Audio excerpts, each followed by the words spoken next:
So this is my 2008 Jeep JK 4-door Wrangler, and recently I just picked this thing up and I thought about changing the bumpers out, and I changed the front bumper out last week.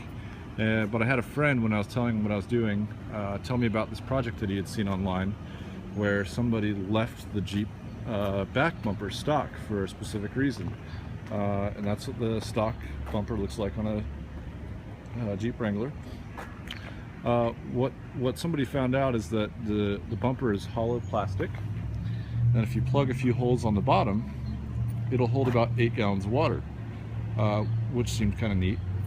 And I saw a few people do it where they mounted pumps, and they had water pressure where they could, do all sorts of things with water coming out of the bottom of their Jeep.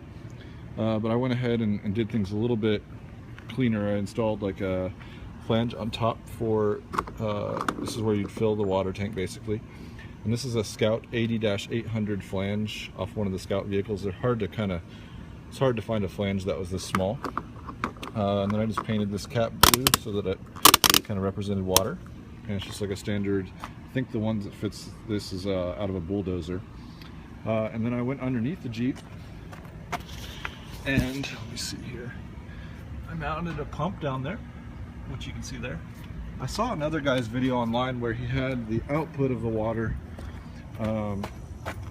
like drilled through the quarter panel of his Jeep, and I wasn't super keen on cutting a hole in the side of my Jeep. That guy's kind of has way more balls than I do apparently. So I just routed my hose to come down to this valve that's hooked to the trailer hitch, and all you got to do is come over to the bumper and flip the switch on, which is right here. I've mounted on the back of the license plate, and that turns the pump on. And then you can come down here and you can open the valve, and you've got city water pressure running out of the bumper of your Jeep.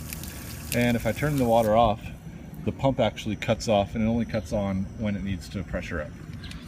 So one of the cool things I did extra is I keep in the rear of my Jeep here, let me see here, I keep a coil hose, just a standard coil hose, but I've got a quick connect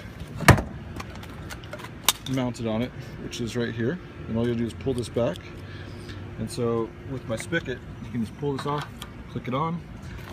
Now I can open my valve back up, and I now have a 25-foot spray nozzle that I can use to wash my Jeep, or do dishes while I'm camping, or hose my dog off if he gets into some mud, whatever. I've got 8 gallons of fresh water that I can use for whatever I need. So that's the mod I did to my Jeep. If you have any questions about how I did anything or parts that I use, let me know. Thanks a lot.